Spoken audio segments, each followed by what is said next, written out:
Gimana memeriksa AI di pengadilan misalnya? Nah, itu menarik itu.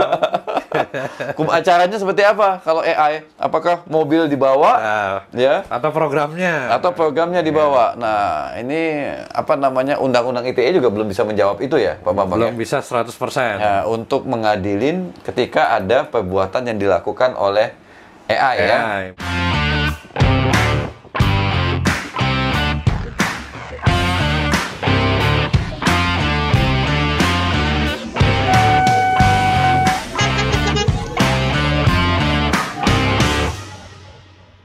Assalamualaikum warahmatullahi wabarakatuh. Bertemu kembali dengan Ahmad Sofyan dalam Law and Justice Channel. Sahabat-sahabat hukum pidana, ini saya melanjutkan topik bincang hukum, ya. Ini bagian kedua. Kalau bagian pertama kita bicara tentang kekerasan seksual berbasis elektronik dikaitkan dengan alat buktinya dan proses pembuktiannya di pengadilan.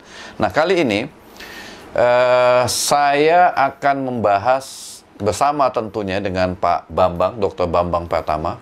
Beliau adalah ahli hukum cyber, Business Law BINUS University. Ya. Nah, yang kami diskusikan kali ini adalah soal artificial intelligence, ya, dikaitkan tentunya dengan proses penegakan hukumnya dan bagaimana konsekuensi juridis ketika kecerdasan buatan ini menimbulkan sesuatu yang merugikan orang lain. Sebagaimana kita ketahui, artificial intelligence ini menjadi perbincangan bukan hanya pada tingkat nasional, internasional, bahkan pada level komunitas juga artificial intelligence ini diperbincangkan. Dalam kehidupan sehari-hari kita ya biasalah ya menggunakan beberapa bentuk ya artificial intelligence yang kita gunakan tuh, misalnya ketika kita mengendarai kendaraan, kita pakai Google Map atau memakai Waze, itu kan juga kecerdasan buatan. Atau ketika kita melakukan chatbot ya pada satu sistem elektronik atau dalam satu platform. Bahkan yang agak miris juga ini bagi dosen ya, sudah ada ChatGPT ya. Jadi mahasiswa sekarang kalau mengerjakan tugas-tugas dari dosen itu udah tidak lagi membuka buku, tinggal masukkan pertanyaan itu ke ChatGPT, maka ChatGPT akan menjawab pertanyaan-pertanyaan itu dan itu jadikan sebagai tugas. Dan tentu yang paling modern adalah kendaraan auto drive ya, jadi bisa dikendarai sendiri tanpa harus manusia yang mengendarai, artinya dia bisa mengoperasikan ya, bisa berhenti, bisa mengetahui kecepatan yang diizinkan oleh aturan perundang-undangan. Dan tentu juga baru-baru ini ya Arab Saudi telah mengakui artificial intelligence dalam bentuk robot sebagai subjek hukum ya, dan pernah juga datang ke Indonesia memberikan satu ulasan dalam sebuah pertemuan yang diadakan oleh salah satu lembaga, kemudian juga diwawancarai oleh salah satu televisi swasta di Indonesia. Nah, tentu sahabat-sahabat pengen tahu lebih dalam ya, apa sebenarnya artificial intelligence atau kecerdasan buatan itu, khususnya dalam konteks hukum. Kemudian nanti kita akan membahas apa isu-isu yang berkaitan dengan artificial intelligence, tentu juga isu-isu hukum ya. Kemudian juga bagaimana perbuatan-perbuatan yang terkait dengan artificial intelligence yang sudah dilakukan saat ini. Kemudian kita juga akan membahas tentang kasus-kasus ya, insiden yang terkait dengan kecerdasan buatan yang terjadi apakah di Indonesia atau di luar Indonesia. Pak Bambang, terima kasih sudah datang kembali ke channel Ahmad Sofyan. Ya, sama-sama, Pak. Ya. Gimana menurut Bapak perkembangan artificial intelligence jika dikaitkan dengan hukum cyber? Ya. Ya, sebenarnya perkembangan AI begitu cepat berkembang di berbagai negara, termasuk di Indonesia. Nah, cuman saya coba berusaha mengaitkan dalam konteks hukum ya, Pak. Khususnya dalam Undang-Undang ITE gitu. Kan definisi AI aja banyak menjadi perdebatan. Betul. Jadi menurut A, B, C, D dan seterusnya. Nah, tapi kalau kita lihat dari perspektif Undang-Undang ITE, maka AI itu adalah aplikasi atau software. Maka dia bisa kita sebut dengan yang namanya sistem elektronik. Lalu ada pengembangnya atau pembuatnya. Nah, itu atau penyelenggaranya itu kita bisa sebut juga dengan programmernya atau penyelenggara sistem elektronik. Nah, kemudian saya mau meng-highlight lagi, tadi Pak Sofyan menyebut bahwa sehari-hari menggunakan AI. Artinya termasuk pakai Waze atau AI yang lain ya. Nah, berarti kategorisasi AI-nya bisa kita bagi lagi secara lebih sederhana menjadi 3. AI yang sangat pintar, AI yang cukup pintar, dan AI yang biasa aja. Kan bergantung tingkat kepintarannya. Nah, tinggal AI yang mana yang mau kita bicarakan? Tentu yang kita bicarakan adalah AI yang pintar. Sangat pintar. Dan sangat pintar. Kalau yang biasa-biasa aja kayaknya nggak menarik untuk dibahas di dalam pertemuan ini. Nah, Bapak bisa jelaskan nggak contoh-contoh konkret atau bentuk-bentuk konkret AI yang sangat pintar ini, dan apa yang sudah mereka lakukan? AI yang sangat pintar tadi sudah diulas. Dia ada manifest fisiknya, yaitu Sophia, dia robot. Jadi ada bentuknya. Robot Sophia itu sudah diberikan kewarganegaraan oleh Arab Saudi.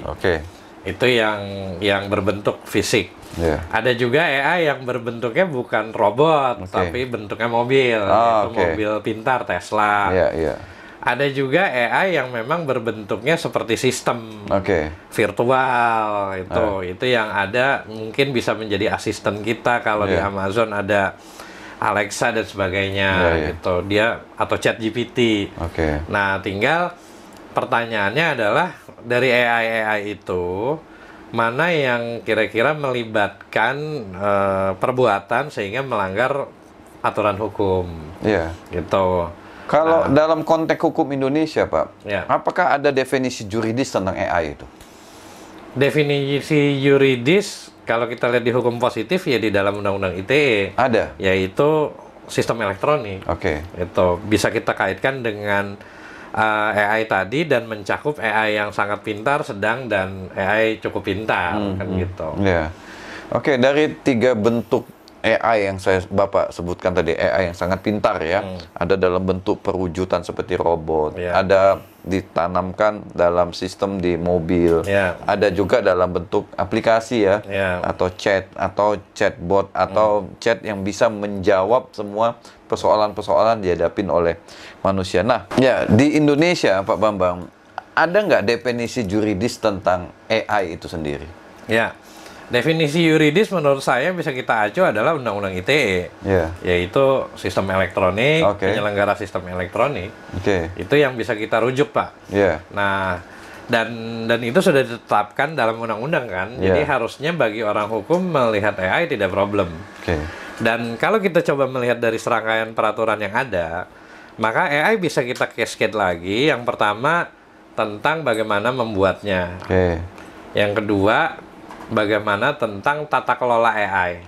Jadi bagaimana dia menyimpan data, memproses data, menggunakan data dan sebagainya. Dan yang ketiga, penyalahgunaan AI. Jadi misalnya AI yang digunakan untuk melakukan pelanggaran. Nah, sebenarnya 3 bagian ini secara yuridis dalam hukum positif Indonesia sudah ada. Gitu. Nah, kira-kira ke depan itu atau yang Bapak observasi, AI bisa jadi subjek hukum nggak? Negara satu-satunya yang sudah duluan adalah Arab Saudi. Robot Sophia. Amerika Serikat sampai saat ini belum, dan negara-negara maju yang lain juga belum. Tapi upaya untuk, kan idenya adalah bagaimana menambahkan subjek hukum selain orang dan badan hukum. Gitu. Yaitu pada kasus monyet yang melakukan selfie, kemudian dituntut di pengadilan New York bahwa kepemilikannya itu harusnya kepada monyet, bukan pemilikan gambarnya itu. Bukan kepada si pemilik kamera. Nah, tetapi putusan pengadilan di sana memutuskan bahwa subjek hukum adalah manusia, monyet bukan subjek hukum. Nah, sehingga upaya itu dalam proses juridis ditolak tuh di Amerika Serikat. Tapi nggak tahu perkembangan ke depan mungkin bisa berubah. Dalam konteks korporasi sahabat-sahabat hukum pidana, dulu memang korporasi belum jadi subjek hukum. Yang satu-satunya yang menjadi subjek hukum itu adalah manusia. Kemudian mengalami evolusi, akhirnya korporasi menjadi subjek hukum. Yang diminta pertanggungjawabannya adalah ada 3 model untuk sampai saat ini: si pengurusnya, si korporasinya, pengurus dan korporasinya. Kira-kira kalau kita bandingkan, Pak Bambang bahwa korporasi bisa dimintakan pertanggungjawaban dan korporasi bisa menjadi subjek hukum. Kalau kita bandingkan piece a piece antara artificial intelligence, apakah lagi yang seperti di Arab Saudi dalam bentuk robot, atau mungkin bentuk-bentuk lain, bisa nggak suatu ketika kita sandingkan dengan perkembangan korporasi sebagai subjek hukum, dan siapa kira-kira yang nanti ketika dia melakukan kejahatan yang diminta pertanggungjawabannya? Iya, menurut saya itu adalah sebuah konsep yang menarik. Dan bisa ditulis untuk jadi Scopus juga. Nah, itu yang pertama ya. Kemudian yang kedua, bagaimana kita menempatkannya. Karena dalam AI itu pasti ada pengembang, developer. Pasti ada pabrikannya yang menjual. Dan kemudian langsung kita cut off lagi kepada end user penggunanya. Anggaplah ada satu robot mobil misalnya kita suruh kamu coba ke kampus. Nah, di tengah jalan dia nabrak atau apa. Nah, muncul pertanyaan kan, ini yang bertanggung jawab yang nyuruh, yang pabrikannya atau developer. Kan bisa dari tiga ini kan. Nah, problem dalam sistem itu bisa jadi yang pertama memang ada cacat sistem. Berarti bisa jadi itu defect dari pabrik atau dari developer. Atau memang bisa jadi si yang punyanya nyuruh melakukan kejahatan, Pak. Coba kamu tabrakin rumah sana. Kan itu kasuistis. Tapi menurut saya konsep pertanggungjawaban itu menarik untuk diterapkan. Seperti ada kasus juga,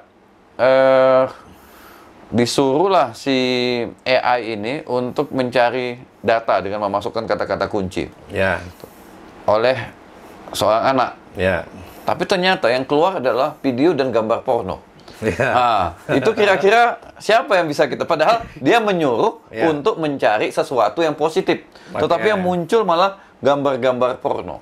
Itu kira-kira kalau dari konteks hukum cyber, siapa yang bisa kita minta pertanggungjawaban dalam konteks kasus seperti ini? Kalau kita lihat dalam perspektif hukum cyber, ada doktrin yang namanya safe harbor. Nah, safe harbor itu pembatasan pertanggungjawaban yang paling gampang itu kita bisa lihat di YouTube misalnya. Jadi kalau ada video, kemudian ada komplain terkait copyright, pornografi atau apa, maka ada sarana komplain. Nah, ketika ada sarana komplain, ada penanganan. Nah, artinya jika itu dilakukan oleh si penyelenggara, maka pertanggungjawaban hukumnya dia menjadi lepas karena sudah melakukan upaya. Nah, dalam konteks ini si pencarian tadi apakah memiliki filter? Jadi jangan memasukkan pornografi atau apa. Kalau tidak ada, jika mengacu pada doktrin safe harbor, ya itu jadi pidana juga bagi si pembuat penyelenggara. Nah, ini menarik ya, sahabat-sahabat hukum pidana, karena ternyata AI ini berkembang pesat, tetapi belum diatur secara khusus dalam norma hukum positif Indonesia, terutama terkait dengan insiden atau timbulnya akibat yang dilarang yang dilakukan oleh artificial intelligence ini. Apakah dalam bentuk seperti yang disampaikan Pak Bambang tadi aplikasi, dalam bentuk robot pintar, dalam bentuk mobil pintar, atau dalam bentuk instrumen-instrumen lainnya yang membantu atau menggantikan pekerjaan-pekerjaan manusia. Nah, karena gini, dalam doktrin pertanggungjawaban pidana korporasi, jelas ada korporasi adalah entitas, tapi dilaksanakan atau dioperasikan oleh manusia. Nah, kalau artificial intelligence dibuat, gitu Pak Bambang dibuat oleh manusia kan? Tidak mungkin artificial intelligence membuat artificial intelligence lain, mungkin nggak suatu ketika? Mungkin juga.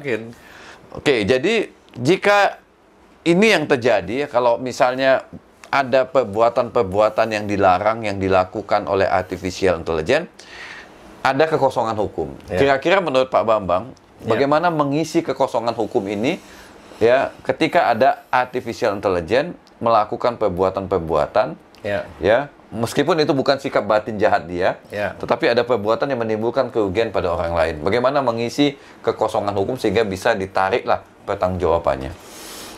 Jadi kalau kita lihat dari kasus yang terjadi itu adalah accident, dan yang kedua tentang klaim kepemilikan. Gitu. Jadi artinya ketika kita kembali ke teori hukum, maka penyandang hak dan kewajiban. Oke. Itu.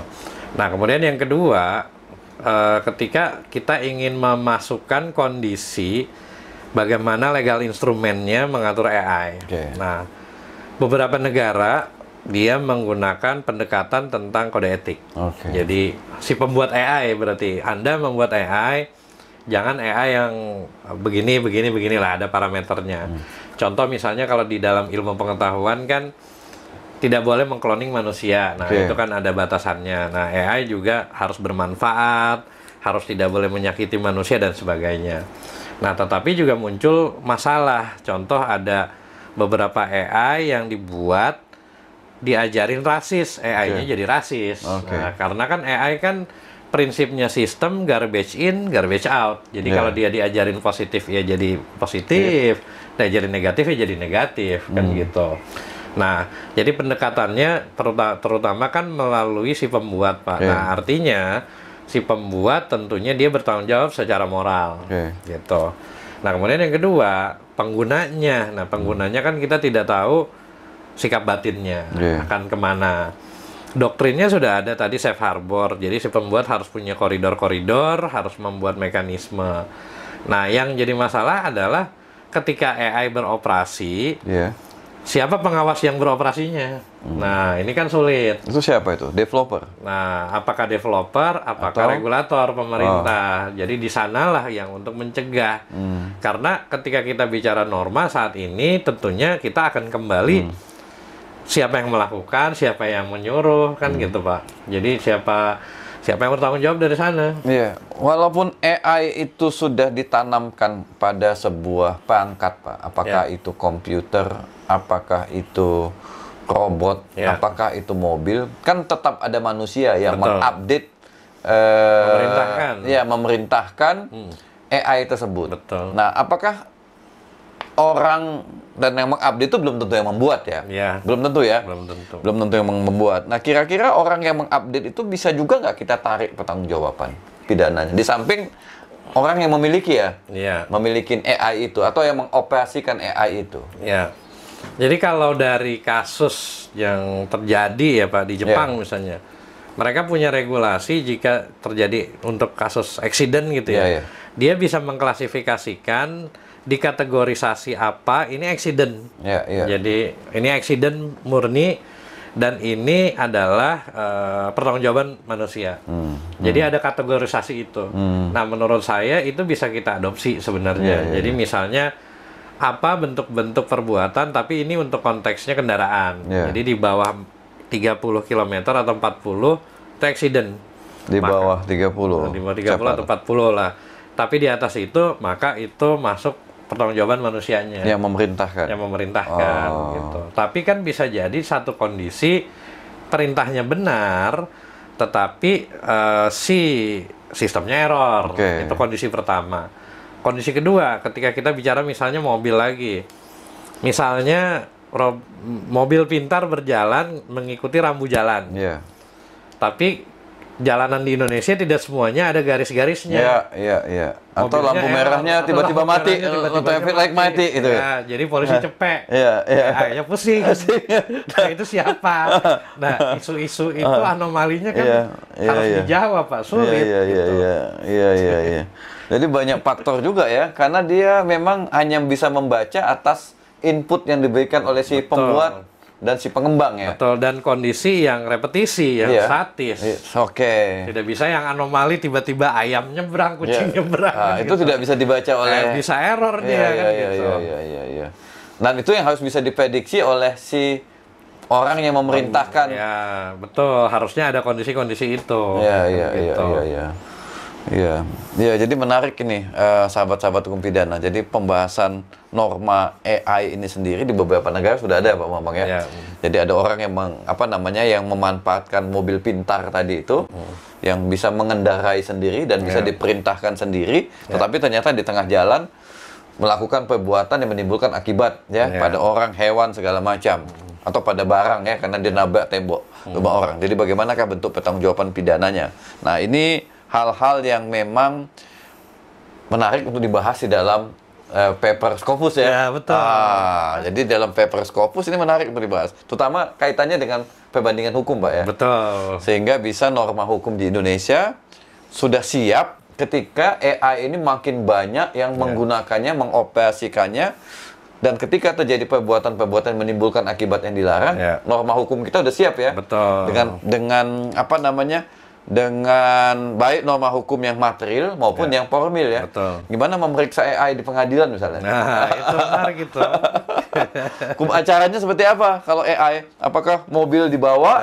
Ya. Atau programnya? Atau programnya dibawa. Nah, ini apa namanya Undang-Undang ITE juga belum bisa menjawab itu ya, Pak Bambang. Belum bisa 100%. Ya, untuk mengadilin ketika ada perbuatan yang dilakukan oleh AI ya, apakah dalam bentuk robot atau dalam bentuk sekarang ini dalam bentuk robot dan mobil yang bisa dikendalikan oleh manusia. Selain itu apa lagi? Kalau drone apakah juga. AI juga? Bahkan tidak hanya drone, kapal tempur pun juga sudah jalan sendiri. Sudah jalan sendiri ya. Oke, jadi banyak sebetulnya perangkat-perangkat elektronik Pak ya, yang sudah dijalankan. Cuman sayangnya hukum kita belum memang hukum itu selalu tertinggal 2 kali lebih cepat dengan peradaban manusia. Ya. Terima kasih Pak Bambang. Mungkin saran Bapak apa kepada apa namanya legislator atau pemerintah terkait dengan proses penegakan hukum terkait dengan AI ini? Iya, sebenarnya problem utama AI yang saat ini terjadi adalah tentang definisi. Nah, jadi sebenarnya kita jangan bingung, juga jangan terdistraksi dengan diksi-diksi baru yang berkembang di industri atau masyarakat. Tetapi ada diksi hukum yang bisa kita terapkan. Contohnya ya aplikasinya yaitu sistem elektronik, penyelenggaranya penyelenggara sistem elektronik. Jadi kita tinggal mencari mana yang kurang, sehingga kita tidak mencari-cari yang baru, sehingga secara definisi nanti bermasalah, secara norma bermasalah. Mungkin menurut saya itu sih Pak. Ya baik, sahabat-sahabat, bincang hukum kali ini topiknya adalah AI ya. Nanti mungkin akan ada part berikutnya ya, kalau kami atau saya menemukan kasus-kasus yang terkait dengan pelanggaran hukum yang dilakukan oleh AI, dan kami nanti akan membedahnya dari perspektif hukum yang berbeda, apakah hukum Indonesia atau luar hukum Indonesia. Sekali lagi terima kasih Pak Bambang dan sahabat-sahabat hukum pidana. Jangan lupa untuk share, like, and comment konten ini. Terima kasih dan sampai ketemu lagi dalam bincang hukum berikutnya.